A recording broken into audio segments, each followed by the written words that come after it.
பல ஆண்டு காலமாக தேடியும் கிடைக்காதையும் இன்று உன் மூலியமாக என் கையில் அகப்பட்டுக் கொண்டிருக்கிறார்.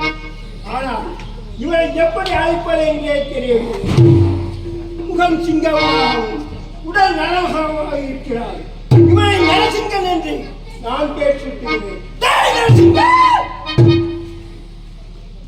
கண்மணி, நான் இவனுடன் யுத்தத்துக்கு சென்று வருகிறேன். அதுவரை இந்த அரசாட்சியை நீயே ஆண்டு வருகிறார்.